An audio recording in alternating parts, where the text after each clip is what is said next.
Assalamualaikum warahmatullahi wabarakatuh. Perkenalkan, saya Irma Aprilia Indriani, Prodi D3 Kebidanan dengan NIM 4004200025.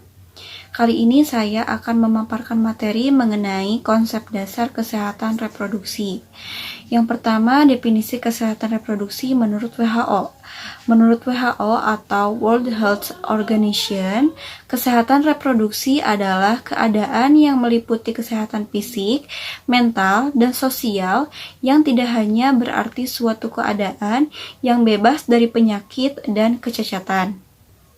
Sedangkan menurut Undang-Undang Nomor 36 Tahun 2009 tentang Kesehatan Reproduksi adalah keadaan yang sehat baik fisik, mental, spiritual, maupun sosial yang memungkinkan setiap orang untuk hidup produktif secara sosial dan ekonomis. Kemudian ada kesehatan. Kesehatan adalah keadaan sejahtera dari badan, jiwa, dan sosial yang memungkinkan setiap orang hidup produktif secara sosial dan ekonomis. Adapun definisi dari reproduksi sendiri yaitu kesehatan reproduksi merupakan keadaan yang sempurna baik secara fisik, mental, dan sosial dan bukan semata-mata terbebas dari penyakit atau kecacatan dalam segala aspek yang berhubungan dengan sistem reproduksi, fungsi, dan prosesnya. Adapun pengertian dari reproduksi adalah proses biologis suatu individu untuk menghasilkan individu yang baru.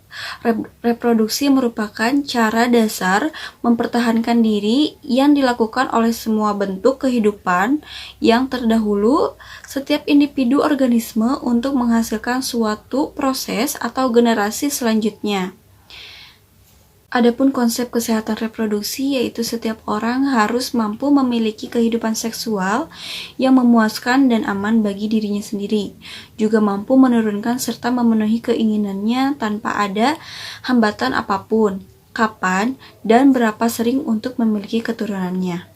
Setiap orang berhak dalam mengatur jumlah keluarganya, termasuk memperoleh penjelasan yang lengkap tentang cara-cara kontrasepsi sehingga dapat memilih cara yang tepat dan disukai. Selain itu, hal untuk mendapatkan pelayanan kesehatan reproduksi lainnya seperti pelayanan antenatal, persalinan, nipas, dan pelayanan bagi anak dan kesehatan remaja yang perlu dijamin. Kemudian ada 4 komponen CASPRO. Kebijakan Nasional Kesehatan Reproduksi di Indonesia menetapkan bahwa kesehatan reproduksi mencakup 5 komponen atau program yang terkait. Namun, saat ini kesehatan reproduksi di Indonesia yang diprioritaskan baru mencakup 4 komponen atau 4 program, yaitu kesehatan ibu dan bayi baru lahir, keluarga berencana, kesehatan reproduksi remaja, serta pencegahan dan penanggulangan penyakit menular seksual atau PMS, termasuk HIV atau AIDS. Pelayanan yang mencakup 4 komponen tersebut ditambah dengan pelayanan kesehatan reproduksi esensial atau PKRE. Jika PKRE ditambah dengan pelayanan kesehatan reproduksi usia lanjut, maka pelayanan yang diberikan akan mencakup seluruh komponen kesehatan reproduksi yang disebut pelayanan kesehatan reproduksi komprehensif atau PKRK. Untuk komponen kesehatan ibu dan bayi baru lahir, yaitu peristiwa kehamilan, persalinan, dan masa nipas merupakan kurun kehidupan wanita yang paling tinggi resikonya, karena dapat membawa kematian, dan makna kematian seorang ibu bukan hanya satu anggota keluarga, tetapi hilangnya kehidupan sebuah keluarga. Dalam rangka mengurangi terjadinya kematian ibu karena kehamilan dan persalinan, harus dilakukan pemantauan sejak dini agar dapat mengambil tindakan yang cepat dan tepat sebelum berlanjut pada keadaan yang darurat. Kemudian komponen keluarga berencana. Promosi keluarga berencana atau KB dapat ditunjukkan pada upaya peningkatan kesejahteraan ibu sekaligus kesejahteraan keluarga. calon suami istri agar merencanakan hidup keluarga atas dasar cinta dan kasih, serta pertimbangan rasional tentang masa depan yang baik bagi kehidupan suami dan istri dan anak-anak mereka serta masyarakat. Kemudian komponen kesehatan reproduksi remaja.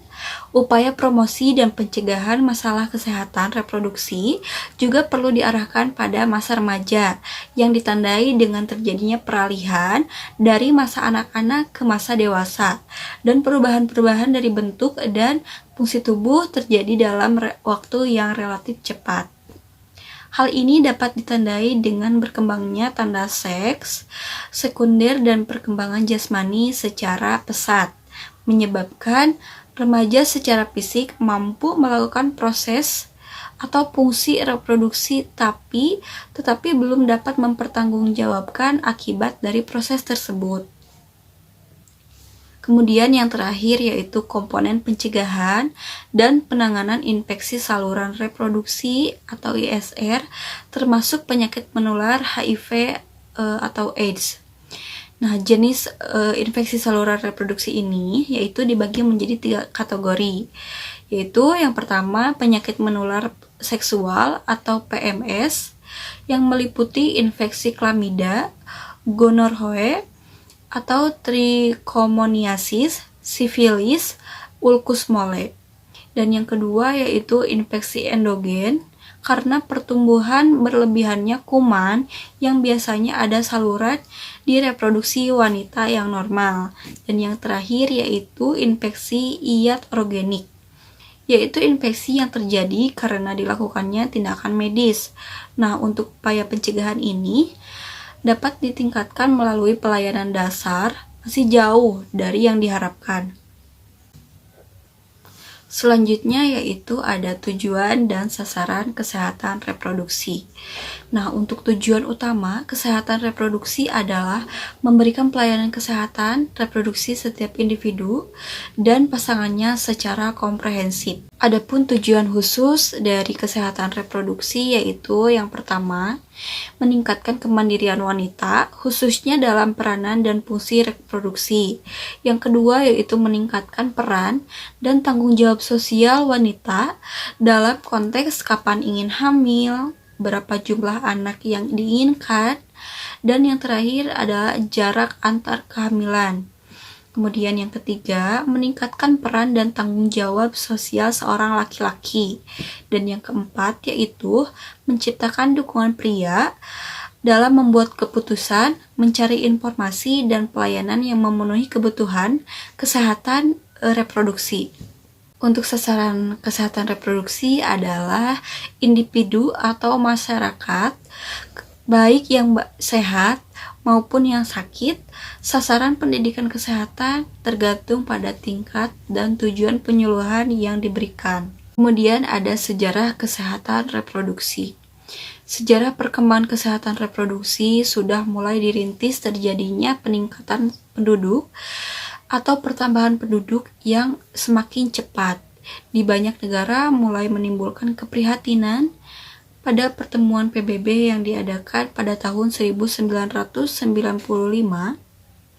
dan 1965. Hal ini menjadi isu yang penting bagi seluruh masyarakat. Kemudian ada siklus kesehatan reproduksi. Kesehatan reproduksi menggambarkan siklus kehidupan yang dimulai dengan sejak jabang bayi di dalam rahim sang ibu hingga dilahirkan. Masa kanak-kanak, remaja, dewasa, lanjut usia, dan kemudian meninggal dunia. Kemudian kebijakan pemerintah Indonesia mengenai kesehatan reproduksi. Yang pertama yaitu menempatkan upaya reproduksi menjadi salah satu prioritas pembangunan nasional. Yang kedua, melaksanakan percepatan upaya kesehatan reproduksi dan pemenuhan hak reproduksi di seluruh Indonesia. Yang ketiga, melaksanakan upaya kesehatan reproduksi secara holistik dan terpadu melalui pendekatan siklus hidup. Yang keempat, menggunakan pendekatan atau keadilan dan kesehatan gender di semua upaya KESPRO. Yang kelima yaitu menyediakan pelayanan kesehatan reproduksi yang berkualitas bagi keluarga yang tidak mampu. Paket pelayanan terpadu. Penerapan pelayanan kesehatan reproduksi terpadu atau PKRT dilaksanakan dengan mengintegrasikan komponen-komponen program dalam luang lingkup kesehatan reproduksi. Kesehatan reproduksi menurut undang-undang. Undang-undang yang dimaksud yaitu tenaga kesehatan adalah setiap orang yang mengabdikan diri dalam bidang kesehatan serta memiliki pengetahuan dan atau keterampilan melalui pendidikan di bidang kesehatan yang untuk jenis tertentu yaitu memerlukan kewenangan untuk melakukan upaya kesehatan tersebut. Yang kedua yaitu kesehatan adalah keadaan sehat baik secara fisik, mental, spiritual maupun sosial yang memungkinkan setiap orang untuk hidup produktif secara sosial dan ekonomis. Sekian yang bisa saya sampaikan. Mohon maaf jika ada kekurangan dan kesalahan. Wabillahi taufiq wal hidayah. Wassalamualaikum warahmatullahi wabarakatuh.